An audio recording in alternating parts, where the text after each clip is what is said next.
Oke, assalamualaikum warahmatullahi wabarakatuh. Kali ini kita akan belajar bagian terakhir pada sistem reproduksi pada manusia. Oke, ini bab pertama untuk IPA kelas 9 dan ini adalah video yang kelima. Di video yang pertama kita udah belajar tentang pembelahan sel. Terus yang kedua kita udah belajar juga tentang struktur dan fungsi organ reproduksi laki-laki. Pada video ketiga kita udah belajar tentang struktur dan fungsi organ reproduksi pada wanita. Dan video keempat yang sebelumnya kita udah belajar siklus menstruasi, fertilisasi, dan kehamilan. Nah, di video ini yang merupakan video terakhir, kita akan belajar tentang penyakit pada sistem reproduksi pada manusia dan gimana cara pencegahannya. Oke? Nah, pada bagian ini kita akan ngebahas yang pertama, itu kita akan ngebahas tentang penyakit pada alat reproduksi. Oke, apa-apa aja. Yang akan kita bahas nanti yang pertama adalah AIDS, HIV AIDS. Oke. Terus kemudian ada gonore, kemudian ada sipilis, terus ada herpes, keputihan, dan kemudian epididymistis. Oke. Nah, selain kita ngebahas penyakit-penyakit ini, apa penyebabnya, apa ciri-cirinya, oke? Nanti kita akan juga ngebahas pencegahan penyakit pada alat reproduksi. Gimana caranya biar kita jangan sampai terjangkit salah satu penyakit yang ada di sini. Oke? Harus bisa kita cegah. Nah, yang pertama, kita ngebahas tentang HIV AIDS dulu. Ini yang paling berbahaya di antara semuanya. AIDS atau Acquired Immunodeficiency Syndrome. Apa itu? Ini adalah penyakit yang berkaitan dengan penurunan kemampuan imun pada tubuh. Oke? Jadi, tubuh punya sistem imun yang nanti akan melawan kuman bakteri yang masuk ke dalam tubuh. Jadi, setiap ada kuman bakteri yang masuk ke dalam tubuh, maka sistem imun tubuh itu akan melawannya. Sehingga ya tubuh kita sehat-sehat aja. Tapi orang yang terkena AIDS, sistem imunnya itu rusak. Jadi, ketika ada bibit penyakit yang masuk ke dalam, maka nggak bisa dilawan lagi. Sehingga ya orang yang sakit AIDS biasanya dia punya banyak penyakit lain. Oke? Meninggalnya bukan gara-gara AIDS-nya, tapi gara-gara penyakit lain yang nggak bisa dilawan oleh sistem imun oleh tubuhnya. Oke? Nah, sekarang kita bahas. AIDS ini itu disebabkan oleh virus yang disebut sebagai virus HIV. Human Immunodeficiency Virus atau HIV. Bentuknya kayak gini nih. Jadi bulat, terus ada apa ini, tonjolan-tonjolannya keluar. Oke? Ini namanya, ini bentuk dari virus HIV. Terus, apa yang dia serang? Virus HIV ini menyerang sistem imunitas atau kekebalan tubuh penderita. Jadi, sistem kekebalan tubuh kita diserang, sehingga tubuh kita nggak kebal lagi terhadap kuman atau penyakit. Ketika ada penyakit misalkan, maka tubuh kita nggak bisa ngelawan. Ya malah kadang-kadang kalau kalian mau cari tahu orang-orang yang sakit AIDS ini pada bagian terakhirnya, pada tingkat akhirnya itu banyak banget penyakit yang timbul pada tubuhnya. Oke? Terus apa ciri-cirinya? Nah, pada awal-awal tahun, pada 5 sampai 7 tahun pertama, si penderitanya terlihat seperti orang sehat. Oke? Karena AIDS ini awalnya nggak kelihatan penyakitnya. Oke? Jadi yang pertama dia serang adalah sistem imun, maka sistem imun yang dia rusak secara perlahan-lahan. Sehingga dalam beberapa tahun awal, si penderita terlihat seperti orang sehat. Namun, makin lama kekebalan tubuhnya akan semakin menurun, makin mudah dia sakit. Nah, kemudian pada tahun-tahun berikutnya, timbul gejala penyakit lain yang berkaitan dengan sistem kekebalan tubuh. Timbul penyakit-penyakit lain yang muncul gara-gara ya adanya kuman atau bakteri. Contohnya misalkan timbul penyakit TBC. Terus kalau dia sariawannya nggak sembuh-sembuh. Malah kadang-kadang Akak pernah dapat cerita ada yang mulutnya sampai jamuran. Oke, jadi jamur masuk ke dalam tubuh dan nggak bisa dilawan oleh sistem imun tubuh. Sehingga ya jamurnya kemana-mana. TBC yang bakteri penyebab sakit di paru-paru yang disebabkan oleh bakteri. Bakteri nggak bisa dilawan sehingga TBC-nya ya nggak sembuh-sembuh. Meninggal gara-gara penyakit-penyakit itu. Terus seperti apa penyebarannya? HIV/AIDS ini menyebar ketika ada pertukaran cairan. Oke, antara tubuh penderita dengan orang lain. Oke, dan penyebaran cairan itu bisa terjadi pertama gara-gara penggunaan jarum suntik secara bergantian untuk obat larang, terus jarum-jarum yang digunakan untuk tato dan lain-lainnya. Oke, ini penyebarannya. Termasuk penyebarannya gara-gara pergaulan bebas. Oke, gara-gara hubungan seksual dan terutama ketika dilakukan tanpa ikatan pernikahan. Oke, ini penyebaran HIV/AIDS. Terus apa akibatnya? Nah, karena HIV/AIDS ini belum ada obatnya, obat yang ada hanya untuk memperlambat prosesnya, bukan untuk mengobati, menghilangkan virusnya, tapi untuk memperlambat prosesnya. Dan akibatnya, kematian. Penyebab kematiannya bukan gara-gara AIDS-nya, tapi gara-gara penyakit lain yang nggak bisa dilawan oleh sistem imun tubuh. Sistem imun tubuh kita udah lumpuh, sehingga ketika timbul bibit penyakit itu nggak bisa dilawan. Sehingga tubuh nanti terkena banyak jenis penyakit, dan itu yang mengakibatkan kematian. Oke, ini yang pertama, AIDS. Yang kedua, kita ngebahas penyakit yang namanya gonore. Oke, gonore ini sering disebut sebagai kencing nanah karena ciri-cirinya pas kencing, buang air kecil, yang keluar adalah nanah. Oke, ini gonore. Nah, apa penyebabnya? Gonore ini disebabkan oleh bakteri yang disebut dengan Neisseria gonorrhoeae. Oke, bentuknya kayak gini nih. Ini bentuk bakterinya. Terus menyerang apa? Gonore ini menyerang organ reproduksi pada pria ataupun wanita. Seperti apa ciri-cirinya? Ya, seperti yang kak sebut tadi. Ada rasa sakit dan keluar nanah saat kencing pada laki-laki. Kalau pada wanita, terjadi keputihan. Oke, keluar cairan putih berwarna kekuning-kuningan atau kehijau-hijauan pada perempuan. Gak hanya keluarnya pada saat kencing. Oke, ini ciri-cirinya. Gara-gara seperti ini, keluar cairan putih, maka disebut sebagai kencing nanah. Terus, gimana cara penularannya? Penularannya gara-gara pergaulan bebas, gara-gara hubungan seksual yang terjadi tanpa ikatan pernikahan. Oke, atau ada orang yang gonta-ganti pasangan. Ini penularannya. Terus, akibatnya apa? Ya, akibatnya rasa sakit. Rasa sakit ketika kencing. Oke, terus kalau seandainya seorang ibu hamil mengalami gonore ini, maka bayi yang ia lahirkan bisa mengalami kebutaan. Ini akibatnya, penyakit gonore. Yang ketiga, penyakit sipilis atau kalau bahasa kitanya raja singa. Nah, apa penyebabnya? Sipilis ini disebabkan oleh bakteri Troponema pallidum. Ini gambar bakterinya. Bakterinya berbentuk spiral, panjang spiral, kayak cacing. Tapi ini ukurannya sangat kecil ya, ukuran bakteri. Terus kemudian apa yang dia serang? Ya sama kayak gonore, ini menyerang organ reproduksi pria dan wanita. Terus seperti apa ciri-cirinya? Kalau sipilis, ciri-cirinya itu berupa luka. Luka pada tempat masuknya bakteri. Jadi ada luka di sekitar alat reproduksi. Oke, ini ciri-ciri sipilis. Terus kemudian luka ini menyebar ke organ-organ berikutnya, dan itu menjadi ciri lanjutan. Sipilis nggak cuma menyerang organ reproduksi pria dan wanita, tapi dia juga bisa menyerang organ tubuh lainnya, menyebar dan menyerang organ tubuh lainnya. Dan ini yang berbahaya. Oke? Seperti apa bisa menular? Sipilis ini penularannya hampir sama seperti HIV. Dia menular lewat pertukaran cairan. Yang pertama bisa terjadi gara-gara pergaulan bebas. Oke, hubungan seksual antara penderita dengan orang lain yang nanti juga bisa tertular sipilis. Terus kemudian dia juga bisa menular lewat penggunaan jarum suntik secara bergantian untuk obat larang, tato, dan lain-lainnya. Ini penularan sipilis. Kemudian apa akibatnya?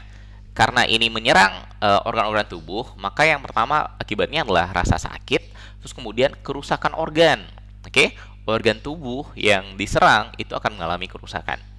Ini akibat dari sipilis. Oke, sekarang kita masuk ke bagian penyakit yang keempat, herpes. Namanya khusus pada alat reproduksi namanya herpes simplex genitalis. Nah, apa penyebabnya? Herpes ini disebabkan oleh virus herpes simplex tipe 2, nama virusnya. Gambarnya kayak gini. Oke. Terus kemudian apa yang diserang? Herpes simplex genitalis, genital itu artinya alat pengeluaran urin, oke, di sekitar alat reproduksi. Dia menyerang kulit di sekitar alat reproduksi, oke. Kemudian menyerang anus. Apa ciri-cirinya? Ciri-ciri herpes itu ada rasa gatal dan kemerahan, ya di daerah sekitar ini nih. Ada rasa gatal, kemerahan, lalu kemudian berkembang menjadi lepuh-lepuh kecil yang bisa pecah dan menimbulkan luka. Ketika lepuhnya pecah, maka dia akan berubah jadi luka. Kemudian, seperti apa penularannya? Ya, penularannya kontak fisik dengan penderita. Oke, kontak fisik itu ya kontak fisik, saling bersentuhan. Misalkan ada orang kena herpes, kan ada gatal nih. Terus bagian yang gatalnya dia garuk. Lalu kemudian kita salaman sama orangnya. Oke, itu kontak fisik kan? Maka virusnya nempel di tangan kita. Dan ketika kita menyentuh bagian-bagian tubuh kita, maka virusnya nanti akan sampai di sana. Oke? Ini herpes. Terus apa akibatnya? Karena mengakibatkan rasa gatal dan kemerahan, ya karena bisa luka, maka yang pertama akibatnya adalah rasa sakit. Kemudian kulit melepuh dan gatal, dan ini akan sangat mengganggu. Oke? Ini herpes. Kemudian keputihan. Kalau penyakit-penyakit yang kita bahas tadi di awal, dari nomor 1 sampai nomor 4, HIV AIDS, gonore, sifilis, sama herpes, itu terjadi bisa pada pria dan bisa pada wanita. Nah, kalau keputihan ini terjadi pada wanita. Oke, hanya pada wanita. Laki-laki nggak ada yang mengalami keputihan. Apa penyebabnya? Penyebabnya bisa banyak. Cuma penyebab secara umum itu adalah Candida albicans, jamur Candida albicans, yang menyerang daerah bagian kewanitaan.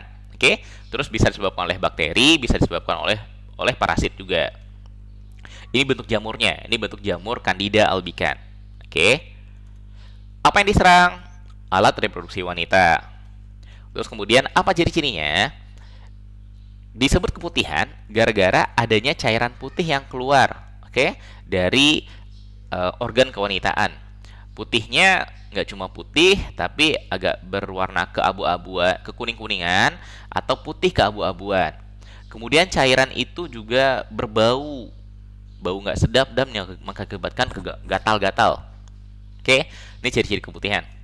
Nah, keputihan ini penyebabnya gara-gara kurang dijaganya kebersihan pada bagian kewanitaan. Kurang bersih. Oke, sehingga jamur, bakteri, sama parasit bersarang di sana. Selain itu, keputihan ini juga bisa dijadikan sebagai ciri bahwa sedang terjadi masalah pada organ kewanitaan. Oke. Jadi kalau ada masalah organ kewanitaan, penyakit-penyakit lain atau masalah lainnya biasanya diawali dengan terjadinya keputihan. Nah, apa akibatnya? Yang pertama, kalau ini dibiarkan terus-menerus, tidak diobati, tidak dicari apa penyebabnya, karena dia adalah ciri-ciri awal dari penyakit lain pada organ kewanitaan, maka kalau dibiarkan, ya bisa terjadi kerusakan organ. Oke? Itu tadi keputihan. Kalau keputihan hanya terjadi pada wanita, nah sekarang kita bahas epididymistis. Kalau ini hanya terjadi pada pria. Kok sini tulisannya keputihan? Ini tulisannya epididymistis ya. Ini kita ubah dulu.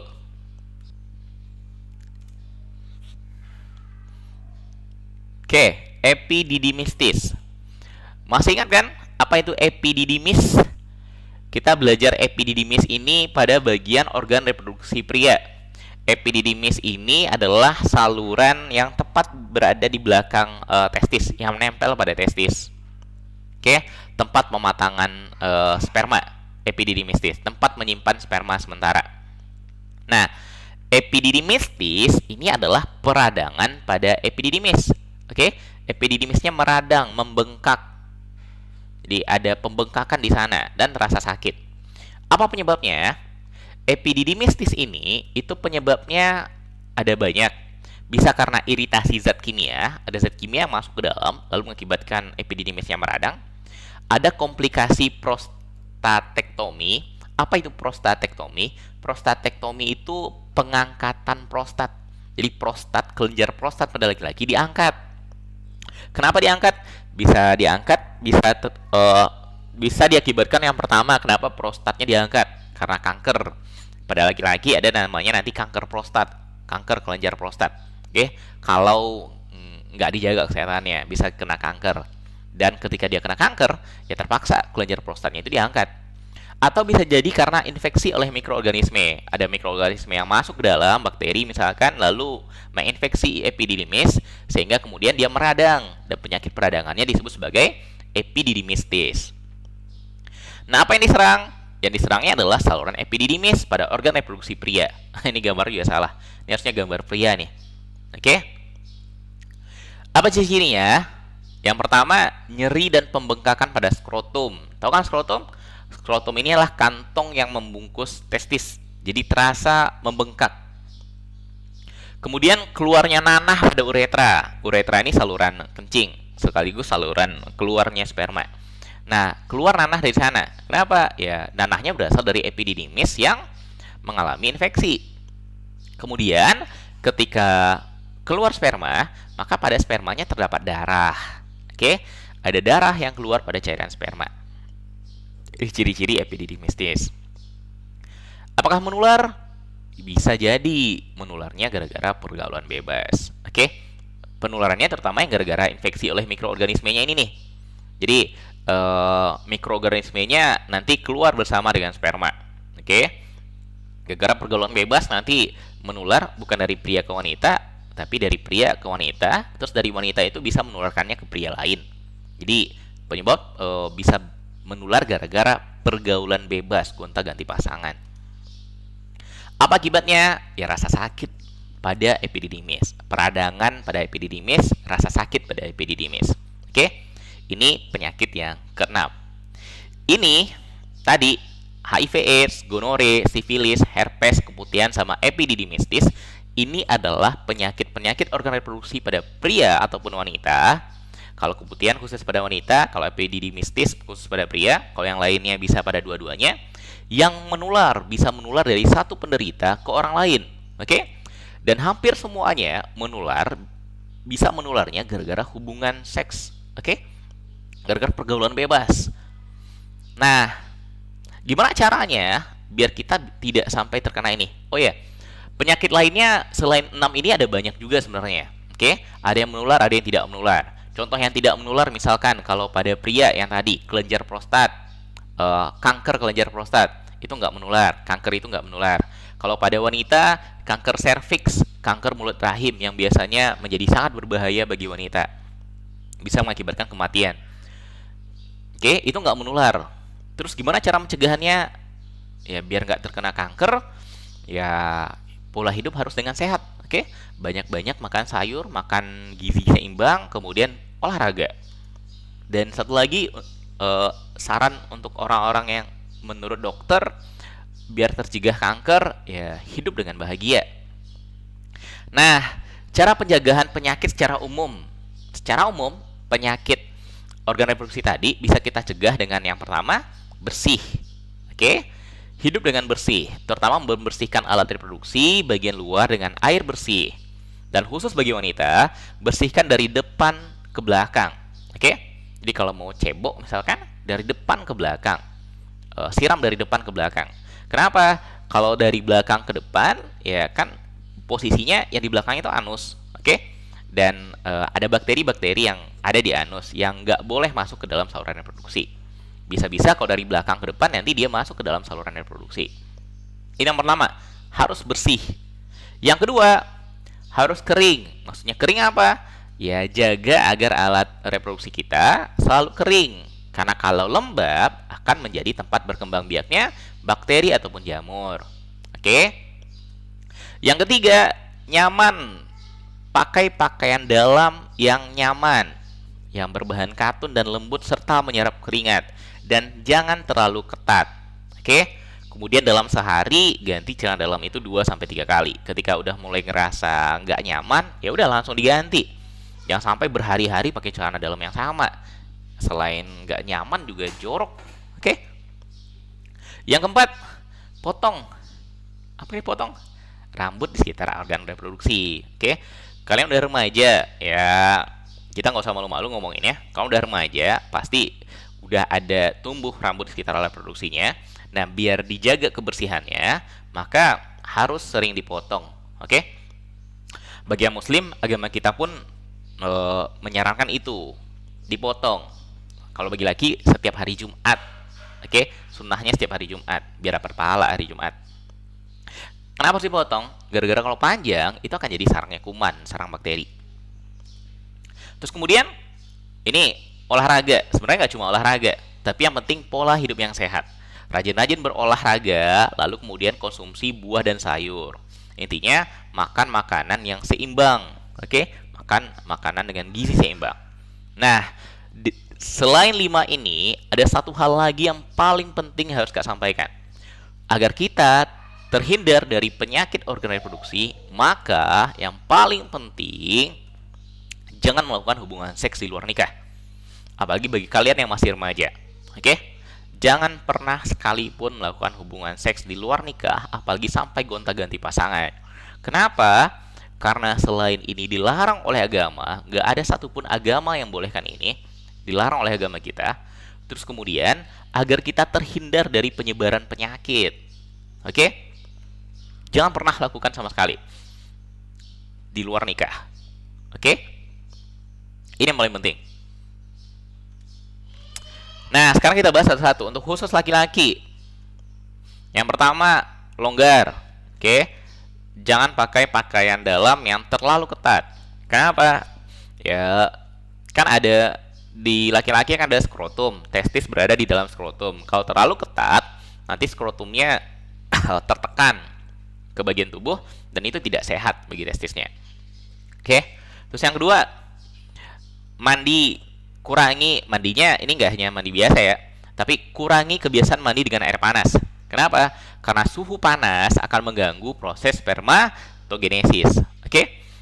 Testis berada di luar tubuh kita agar suhunya nggak terlalu panas. Kalau suhunya lebih dari 36 derajat Celcius, maka proses spermatogenesis atau pembentukan sperma ini akan terganggu. Terus yang ketiga, sehat. Maksudnya hidup dengan sehat. Hindari minuman beralkohol dan hindari rokok. Ini yang paling penting nih, rokok. Lihat kan di bungkus rokok itu ada tulisan merokok dapat mengakibatkan bla bla bla bla. Salah satunya apa? Kemandulan. Oke? Apa itu kemandulan? Ya, kemandulan bisa terjadi gara-gara spermanya rusak, gara-gara rokok. Kak punya teman yang bercerita gara-gara dia ngerokok, setelah dia nikah, bertahun-tahun dia nikah, dia belum juga dapat anak. Gara-gara apa? Gara-gara hobi dia ngerokok. Setelah ngerokoknya diberhentikan, beberapa bulan setelah rokoknya berhenti, istrinya hamil. Oke? Jadi benar-benar rokok ini ngerusak. Terus gimana dengan wanita? Khusus wanita, cara pencegahan penyakitnya pertama harus bersih. Organ kewanitaannya harus bersih. Kemudian ketika lagi menstruasi, maka ganti pembalut sesering mungkin. Oke? Ya, karena selain kotor, itu juga menjadi tempat penyakit nanti kalau dibiarkan, tempat bibit penyakit. Yang kedua, harus sehat. Hindari, meskipun disarankan untuk membersihkan organ kewanitaan, tapi jangan terlalu sering. Hindari menggunakan sabun pembersih kewanitaan terus-menerus. Apa penyebabnya? Sabun pembersih ini akan mengakibatkan organ kewanitaan jadi kering. Itu yang pertama. Terus yang kedua, sabun pembersih ini sifatnya basah. Sementara lingkungan di dalam organ kewanitaan itu harus dijaga agar tetap asam. Sabun pembersih itu basah, akan mengurangi keasamannya. Kenapa harus asam lingkungannya? Asam itu akan membunuh bakteri atau kuman yang masuk ke dalam. Ketika dia nggak asam lagi, maka kemampuan untuk membunuh kumannya jadi berkurang, sehingga rentan kena penyakit. Oke? Ini cara pencegahan penyakit khusus wanita. Oke? Sip. Ini materinya, cara pencegahannya, dan kita udah selesai materi sistem reproduksi dari pertama pembelahan sel sampai penyakit dan cara pencegahan penyakit. Nah, pada bagian berikutnya, pada video berikutnya, kita akan belajar tentang sistem reproduksi pada tumbuhan. Ini materi berikutnya yang akan kita pelajari. Oke? Sampai ketemu lagi di video berikutnya. Terima kasih, mudah-mudahan bermanfaat. Mohon maaf kalau agak terlalu panjang. Kita cukupkan. Alhamdulillah. Assalamualaikum warahmatullahi wabarakatuh.